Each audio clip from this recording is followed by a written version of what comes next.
talk a little bit about some of the other services that he provides, but it's definitely very unique things that he's doing, and really I think appropriate for a whole range of applications and interests as far as, am I restoring an older car? Am I cleaning up an existing car? Am I protecting a newer car? What am I doing? And so he's going to really introduce a couple of those other services that aren't relevant necessarily to today's session in terms of the details that are going with regard to the treatment he's going to talk about, but he's going to talk about some of those services so we have some sense.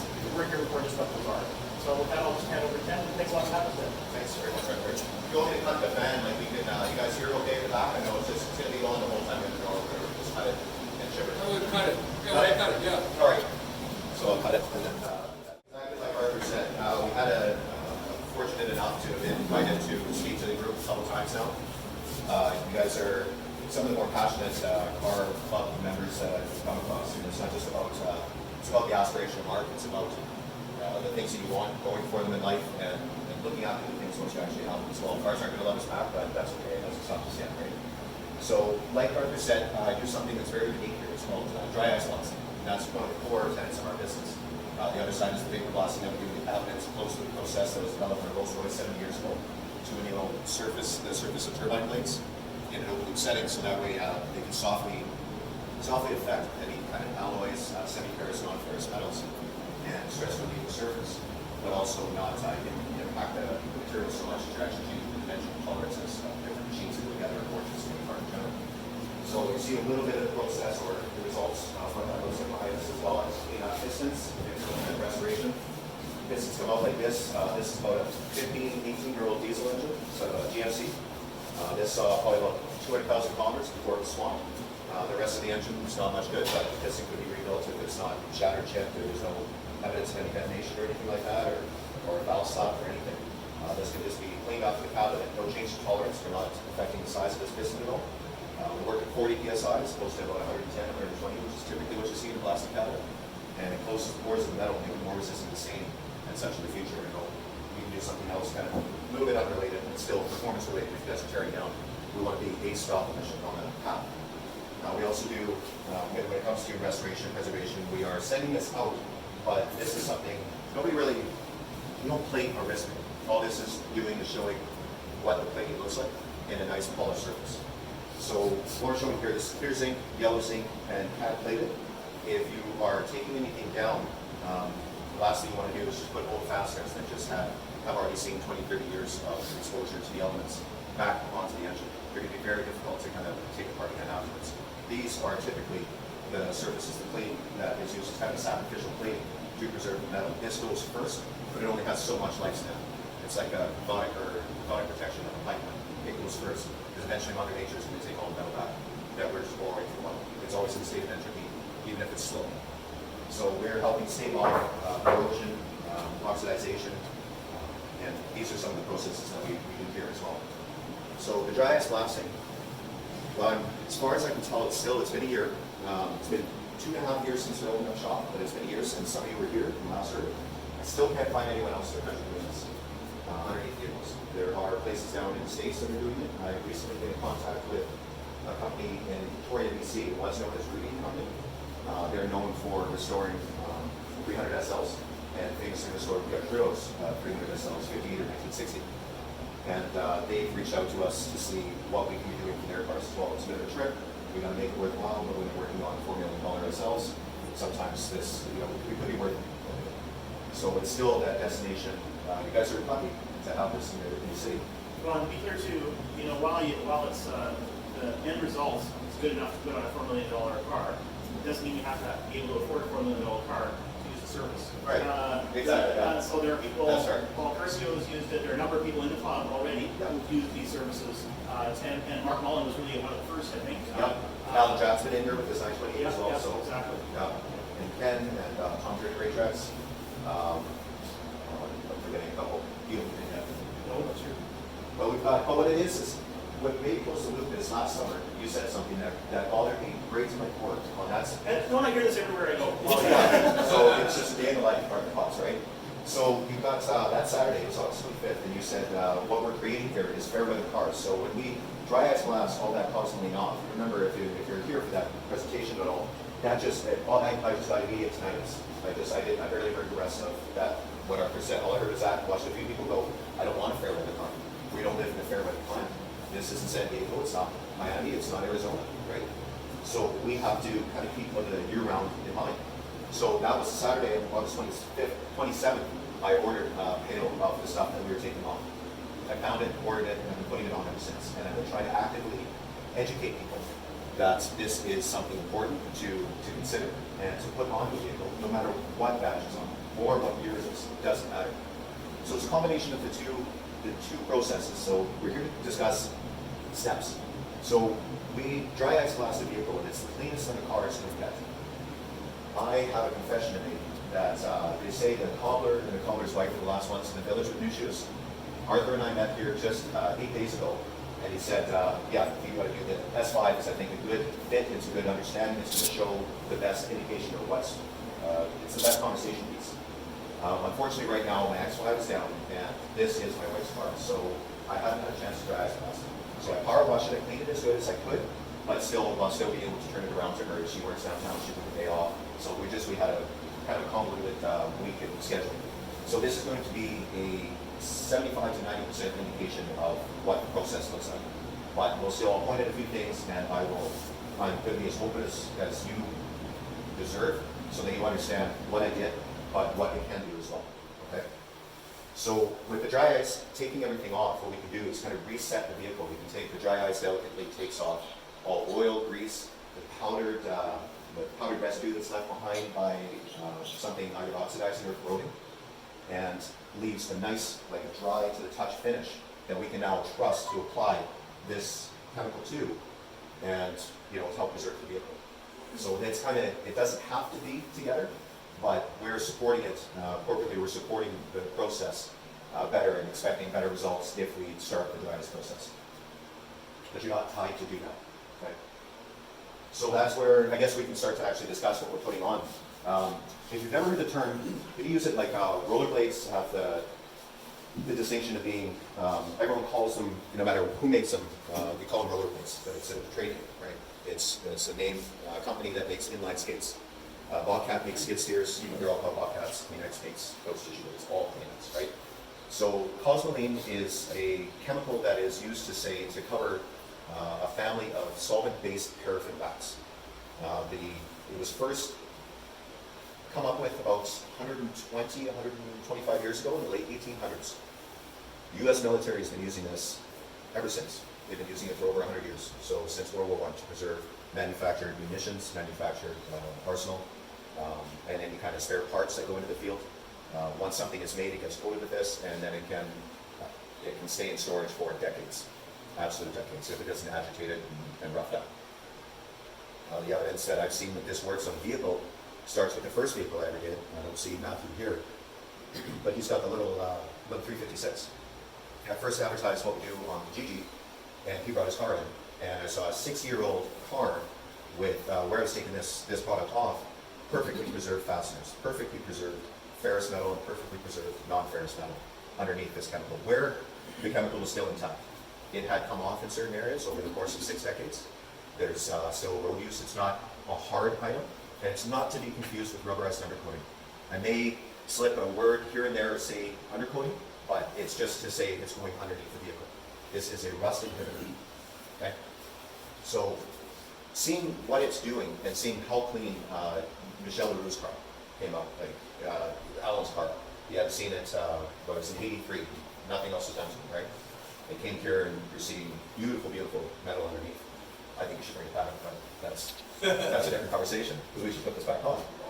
And or it is worth resetting as well. So that's what dry ice can do, is can take off what's there, and then we can apply it and reset the entire vehicle. So this family of waxes, I want to show you all these metals, all these coupons. So go right, if you don't mind. So I've split them in half. There's aluminum. You're going to find these on a vehicle, right? All these, and then some more as well.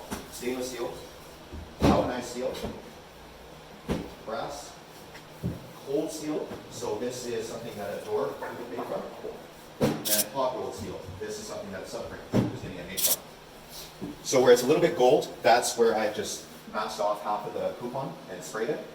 And every day, for the past month. It looked, the two steels that are my favorites, of course, the 3 4 metals at the back there, those look that bad after about 5 days. I'm not rubbing it in, I'm not agitating it. What I have there in a little Starbucks cup is rock salt, or it's sidewalk salt. You can buy it anywhere. And that was the easiest way for me to get sodium chloride and calcium chloride. It just burns right through the salt, or the ice on the sidewalks and driveways, and that's what you want, right? So I mix that with water, and you can see the garden spray there. All I do is spray this once in the morning and once when I get here, and once just before I leave, to demonstrate normal day, 2 weeks. It's worth to get home.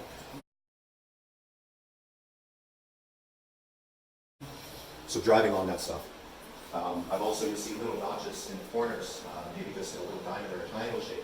This is where I put it in cabinet, and I've blasted any kind of passivation or any kind of process that would have protected the steel. A galvanized steel, this is highly protected metal. So this is where I've just been spraying, and you can see that galvanized coating. This is just coming off, just from the water, just sitting on. So never mind being impacted by rocks or anything else you're driving with it as well. That's pretty typical. This is what it looks like on the vehicle.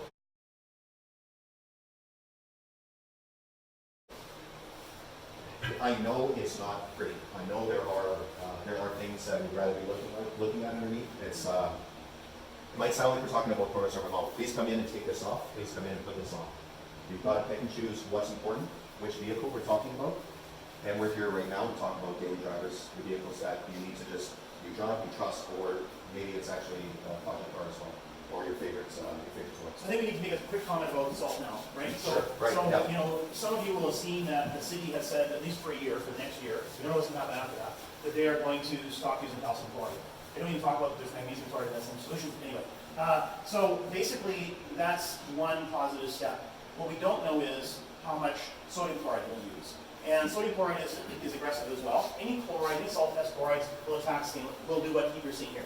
And in fact, Troy from Auto Obsessed, so a fellow who would recognize and appreciate some degradation in a surface, his father actually bought a new Toyota pickup truck, and within 2 weeks, the trim on the back bumper was corroded to the point where they could clean it, but they couldn't get rid of the pitting. So this is a real problem. And so you're probably not going to spray this on the some finished surface on the top of the car, but you can imagine that if you can see it doing damage on the top of the car, just think about what's happening underneath. And one of the reasons calcium chloride is so bad is because it keeps liquid so much longer. So that means it gets more places, it's much more intrusive. And the sodium chloride is typically combined with sand. It might be wetted, often would be, but it still wouldn't be as intrusive as the calcium chloride. However, in the last 2 years, they have doubled the amount of sodium chloride they're using. So that's another reason we're seeing some of the corrosion we're seeing. And by doubling, we're talking about going from around about 20,000 tons a year to over 45, 46,000 tons a year. So this is a lot of salt. And so the point is that despite what we just heard last week from City Council, it doesn't obviate the need to consider additional protection. I'm going to piggyback on a couple of things you said. I appreciate the constant boxing and reminding. So with the calcium chloride, yeah, we've stopped. The city, it's been in the news like weekly, daily for quite some time that the city has decided to stop spraying it on the streets. CarMax still uses it on Highway 216.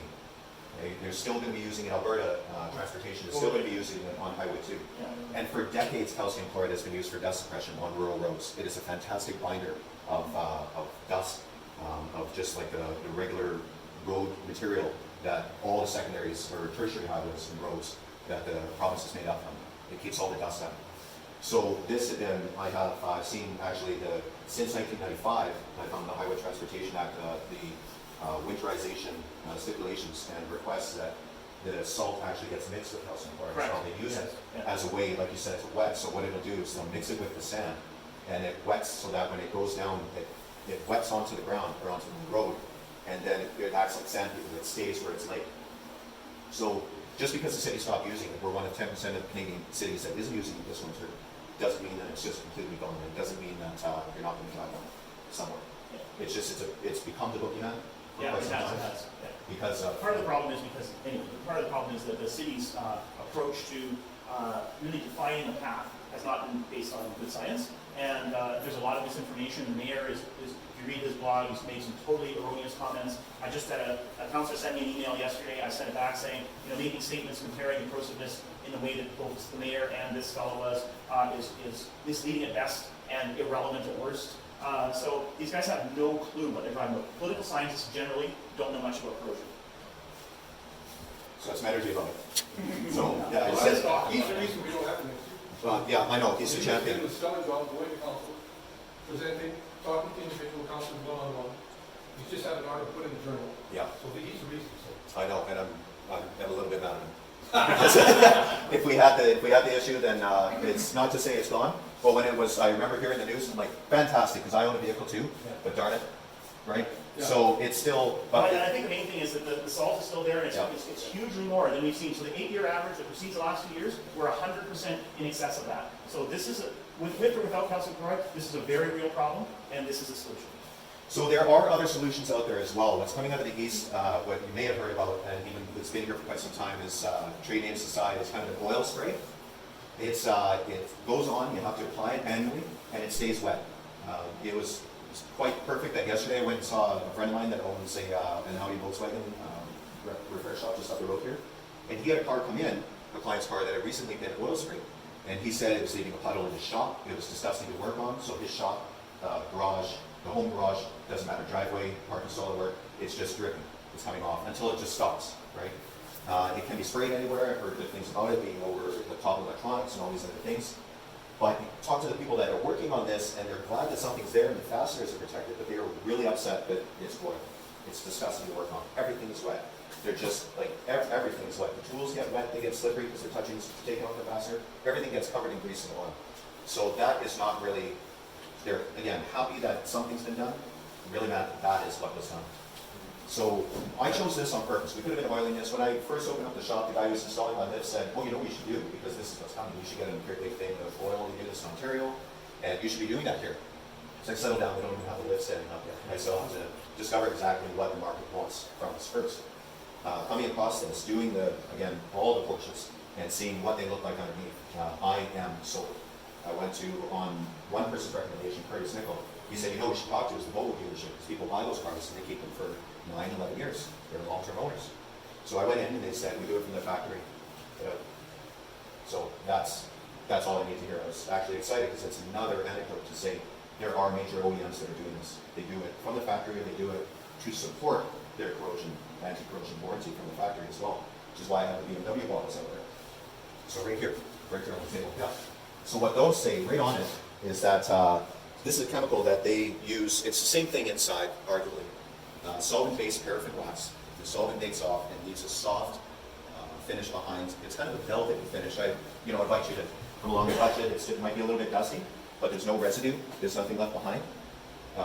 It feels waxy, actually. When you touch it, it does kind of feel waxy, right? Right. It really does, and it kind of gives you a sense of how it would protect, and the fact that it's soft enough to not only conform, but really to, if you had an impact on something that was hard, because that's another approach, right, which is really bad, then you basically have a piercing of some finish, and then you get something in behind, and that's really not good.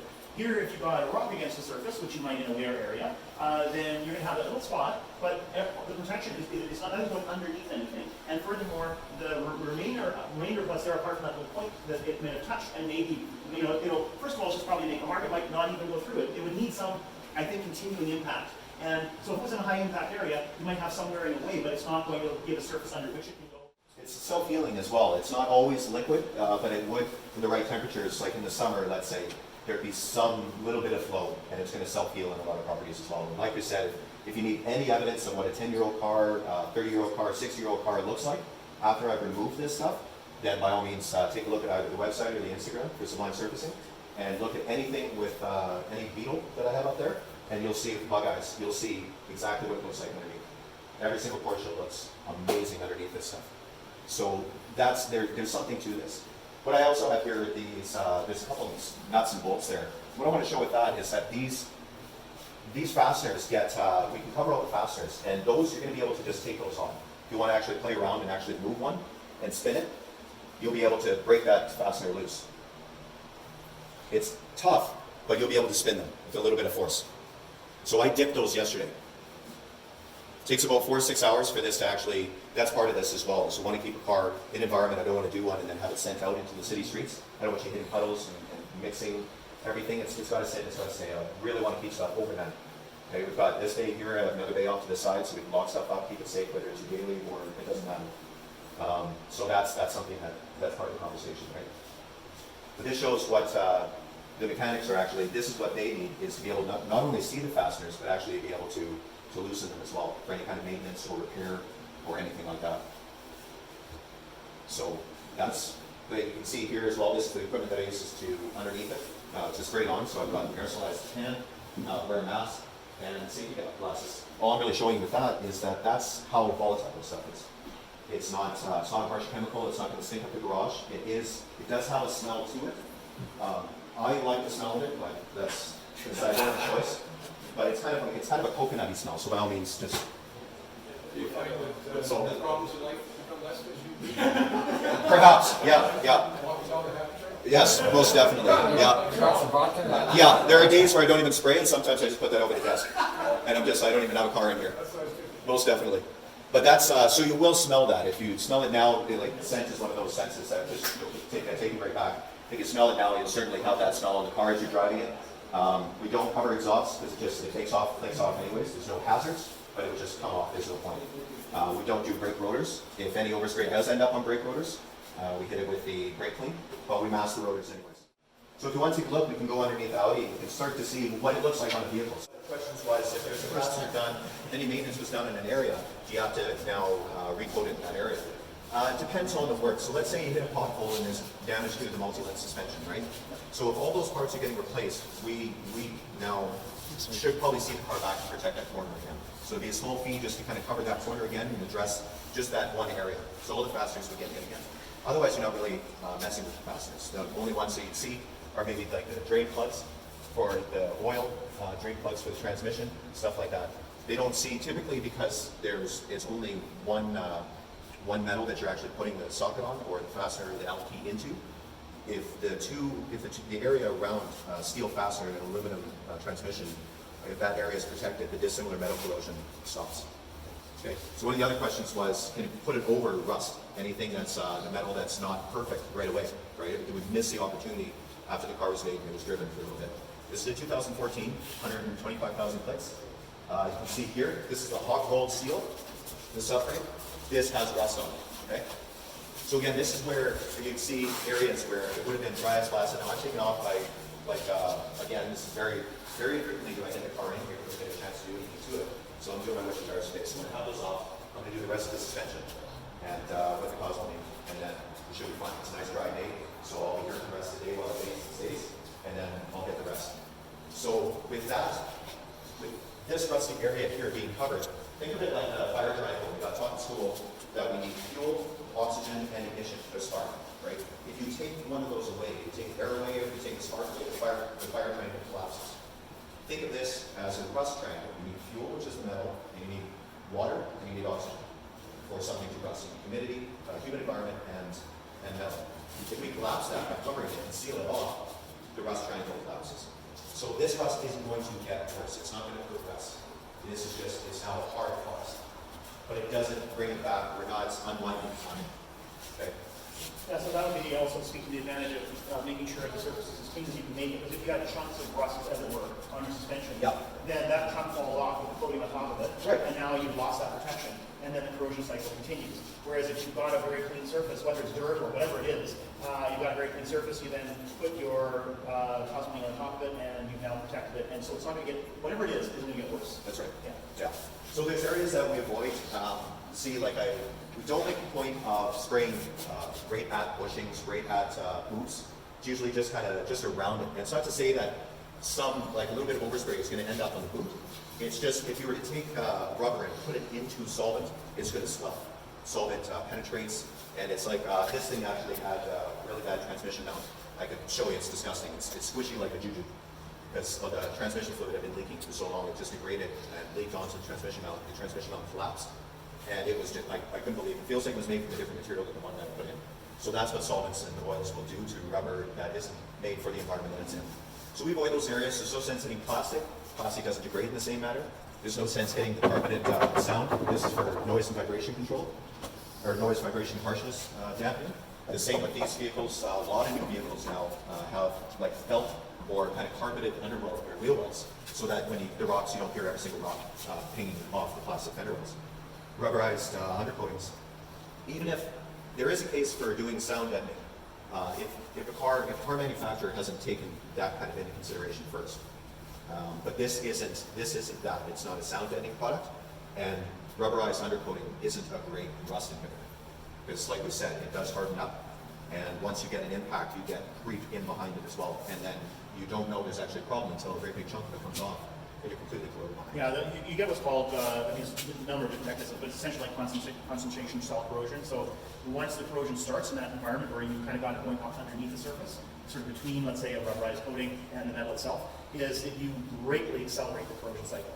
And because you've got this imperfect environment, it's not being diluted in any way, nobody's washing it away, it's under there. And so what ends up happening is if you didn't have that surface coated that way and you didn't have that concentration right in that little spot, the corrosion that would have happened there would have been much, much slower. So by putting on a surface that then allows something to go behind it, it just so much, I couldn't give you an exact number because it's going to depend on exactly the circumstances, but it greatly accelerates. So you see that in industrial applications where someone's put a coating somewhere, that coating fails, and then all of a sudden they get a penetration through the side of a vessel or something like that. And so it can be a catastrophic type of failure for that area of metal. So that's why it's so important that what we're talking about here doesn't provide this barrier that ultimately allows someone to go in behind it. And it's safe on all the fasteners, the connectors, and all the items like in and around the transmission as well. It's safe for all these different metals, for all the different items, because you can still see it. Part of it, like I can get in here and I can clean these out. It looks like she's did a couple things here, but would be able to get into these fasteners, into these 12 points. And with the right size 12 point, this has been coated. There is solvent-based paraffin wax on this fastener. But if there was anything that was too hard to actually get past, a 12-point fastener is going to be, or a 12-point tool is going to be a total pain in the ass to get in here as well. So it makes maintenance more difficult. Even if you feel that you've done something for your car, it makes maintenance more difficult. Talk to also other mechanics that are they're having a hard time actually bidding on work and actually estimating work rather, because they're breaking tools, they're breaking fasteners. Now those have to be heated, drilled out, or what have you. They're breaking sockets. They don't get to pass that on per job, but don't think for a second the shop isn't going to protect itself. And the next time you come see them, everything's going to creep up because they're breaking tools. I had one guy, a BMW guy, he was a lot boy when he was 16, driving 2002 Ti's sideways around the lot. So Frank told me that one of his shop presses actually shattered. It's a 20-ton. And he was trying to take a bearing out of a spindle on a 2-year-old 335 Hilux. 2 years. And he broke a 20-ton press. He's had it for 20 years. So I've never seen anything like this before. So that's the new reality of dissimilar metal corrosion, ferrous metal corrosion. This is it's happening, whether you kind of do something about it or not. So the guy, when he heard me speak on the news, not that it was my intention to do that, but they were asking questions and I was answering as a camera in the way. Basically, what I was contacted by this fellow what his business is to go around and change people's wheels and tires, whatever the circumstances are. It might be a changeover, might be that they've got a flat tire, but he has a mobile service that he drives around in, and so he's used to changing on trucks and semis. He's got a whole variety of tools. This was on an X1 or an X3 BMW. It had gone through one winter. This is 2 years ago now that he contacted me, so it gone through the first calcium chloride winter. But again, 100% increase in sodium chloride. And that's in winter. And so what he started off with was the normal torque wrench that he uses. And he could not undo the fastener and the lug nut. And then he went to the next level up. He had to use the same torque wrench that he uses on semi-trucks to get the lug nut off. He could not believe, and he thought, what is going on here? And so the first time this happened, he thought this was some kind of an anomaly. It just didn't make sense. And then as he progressed through the next few months, he found that in fact there were lots of vehicles he was working on that were relatively new and that had already started to see enough corrosion that this was causing a problem. So that's on a surface that you actually get to wash.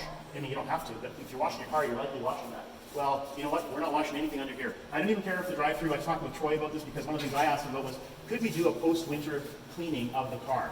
So we talked a little bit about that. We talked about whether or not some car washes have underneath sprays. But if you look at the pressure of those sprays, and he's familiar with some of them, he said you just don't. It would take several hours to get the underside as clean as you need it to be representative as to the kind of cleaning effect you get when you clean the top part of the car, right? Because the surfaces are so much more difficult to clean. There's so many more irregularities where you're trying to clean. So I think the point here is that we're not going to be, I mean, the city, so again, I'm not going to try to get too high on this soapbox I'm already on. The city, in a good week, they said, oh, we've seen no corrosion underneath our buses. Okay, so what are you doing? Are you cleaning underneath the buses? Oh, yeah, yes. And again, lack of transparency unless you ask the right question. They clean underneath the buses 3 times a week on a good week, 5 times or more on a bad week. And they are putting serious water pressure under to clean these buses. So we don't have that ability, and so that means that all this corrosion is happening, even though, unless we're doing something like this, we're likely not to know that it's there. I work with a charter bus company here. I clean seats for a charter bus company here in the city, just down the road. And they're apparently experiencing the corrosion underneath the vehicles that the city of Edmonton isn't. Right. So that's incredible. Exactly. Yeah. Yeah. Well, that's why the whole story of, well, you know, we've always been responsible for cleaning our vehicles. So I did some math, and I figured even if you just washed your vehicle 3 times a week and you only spent $6, and this is assuming that you could actually clean this, which you can't, it would cost taxpayers in the city of Edmonton over $350 million per winter season to keep their car clean, or to try to clean their car 3 times a week. And no one's going to do it anyway, right? So that's the problem, is that the costs are not going to happen today. The costs are going to happen as this accrues over time. Yeah. And then you're faced with significant challenges. Yeah. In a typical vehicle, like you can see, that this, again, I said that I took off some of the underbody trays as well, so it has a front skid plate, the harder plastic one in the front to protect this, and then there's another softer one like this material that goes right here as well. Now, a lot of vehicles these days, it gets all enclosed, just like this, even more so on some of the under trays. What did I say? 996 and up, pretty much. I haven't seen 993, so I don't know when it started, but 996 and up, it's flat plastic all the way to the firewall.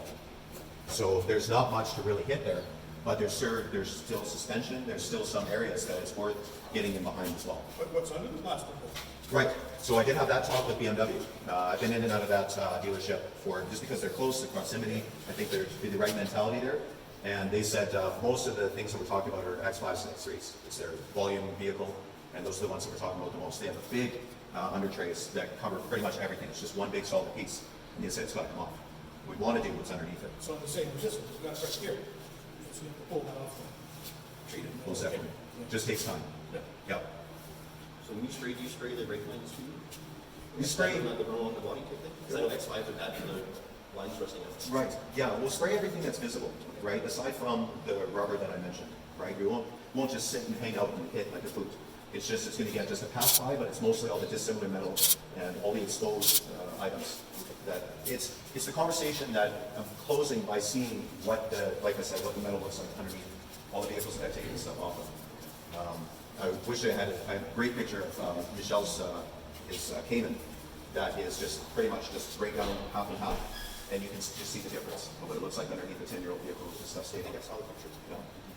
I mean, it goes to Area 27. It's a track dedicated machine, so that is a fair weather car for sure. What I tried to do is dry as last thing last fall, and we got the weather just snapped shut on us, so we couldn't bring the car Mr. Faywar's. Just the weather just got too cold too quickly. So I saw it as soon as the weather was trustworthy this spring. Yeah. So that's that vehicle. That's why we're taking it off that vehicle. Paul Kurzau's his 996 turbo, 997 turbo. He's just dressing for it in the summer as well. Right. You said 90% of the other cities use calcium chloride. Yeah. How's with Calgary like? They use brine. That's what it's called, brine. Yeah. They use a beet, but they'll still mix it. Like we're you know what, we're using it still, like we said, on in the salt or on the highways around the city. So to say that Edmonton isn't using it, sure, the city of Edmonton is sort of spring, but Edmonton is simply exposed to it. You said 216. You that? Anthony, yes, sorry. Yeah, because it's deemed a highway, right? So CarMax says it's a separate contract, maintenance contract. It's broken out of the city. So yeah, CarMax, they use something called Tiger Calcium Road Guard Plus, and they've been using it for 5 or 6 years in fact. So they've been using it longer than this has been a buzzword or a pain in everyone's side. You've been aware of it since you learned about how to spell it in school, but it has been certainly for contention. Because so the city initially said that we've been using calcium chloride for years. That was their initial response. Yeah. And what they don't tell you, again, typical of the city and their lack of transparency, despite the fact they're always talking about how transparent they are, the historic use of quantities, sort of like 7-8 year average prior to the last 2 years. So last year they did 2 applications, over 600,000 liters into 2 applications. The year before that, they did about 4.6 million liters. There were about 10 applications. And those numbers, so last year was about 4 times the historic average, if you go back more than 2 years. The amount the year prior, you just do the math, is something like 23 times, 25 times the historic average. So the concern I have is that if you look at the amount that is sprayed, they were limited last year mainly because of temperature. That was one of the major drivers in not putting calcium chloride down. And so, because they had such a limited window and only applied twice, and then they said, well, we've only put down 600,000 liters, it depends on the winter. You could have far more than that like they did the year before. And the city, and these are only pilot programs, like that's the other thing to remember, right? This isn't a universal, they're not putting it everywhere. So if you look in Calgary, what the city says is, well, they put 900,000, but it's not a pilot there, it's full scale. And the beach use reference is the corrosion inhibitor. So, the city will also say, well, we're using a corrosion inhibitor as well, but there's lots of evidence to indicate that these corrosion inhibitors don't help with vehicle corrosion. So there is so much misinformation. We could sit down here, I could bore you for probably 4 or 5 hours. I've read thousands of pages of documentation about this, and I've got a background already. I mean, I'm a chemical engineer, but my background, my area of focus professionally is not corrosion, but I have some courses that I took at university. I had a particular interest, I have a book at home that I bought when I was at university that talks about automotive corrosion particularly. So the point is that there is so much misinformation that every time something is said publicly, typically if you ask 3 subsequent, so I just heard from Tim Cardinal, so he's the only engineer that I'm aware of in the city council, and he's opposed to the calcium chloride, he's opposed to the sodium chloride as well, and basically what I asked him to do, I sent him an email, and I sent some other people an email that I knew were against calcium chloride. I said to him, could you look and see, they talk about these safety statistics, could you look and see what that data is, where it's drawn from? Because really, if you are now saying we're going to save $50 million because we're going to reduce the number of accidents, how is that being supported? Because 2 years ago they said they didn't have the data, and last year they only ran it twice. So it's bullshit. And so the problem is that when Ted asked the question, what he found out was they're also using dry pavement data as well. Seriously? So he and I are exchanging phone calls. We haven't connected over the last 2 days. I want to understand exactly what he found out with regard to that. And like I say, I specifically asked him to do this, and he may have done it on his own accord anyway. But I want to then take that information and go to my counselor and say, I want to understand why you voted for this. Let's really find out, and what your intention is going forward. Because I'd like to make a decision as to whether or not I'm going to support you the next time if you run again, or words to that effect that sound a little nicer.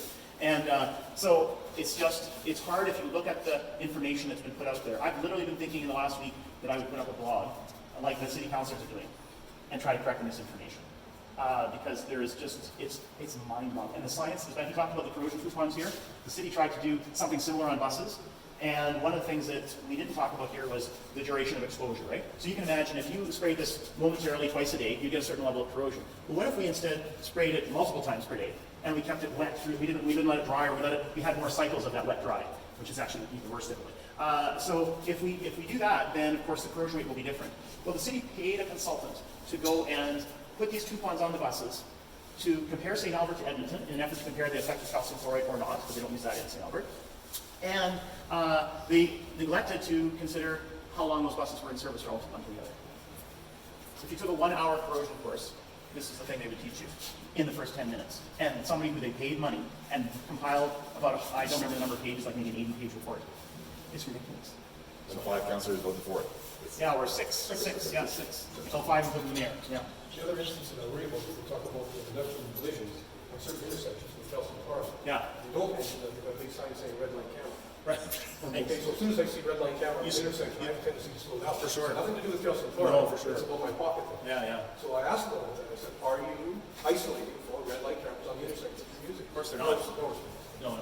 Anyway, so I think that the information you're getting here with regard to this, of course, so I'm looking to do this probably on 2 of my vehicles, and so those of you who know me, I'm reasonably particular when it comes to vehicles and looking after them. And one of the cars I have is a 2006 Mazda Speed 6. It has, I can start to see on the pinch welds in particular something going on that I'm not very happy with. And this is, where they bring obviously pieces of metal together. They're doing spot welds along that joint of seams, and it's really an area that's subject to corrosion. Never mind some of the things we're talking about here. And so this car only has 15,000 kilometers on it. And I have had this car up every year. I've never seen this before. And I've had talks with a number of people, some of them in this room, that they're starting to see corrosion in places on their car where, and these are people who tend to be very investigative in the way they care for their vehicles, they're seeing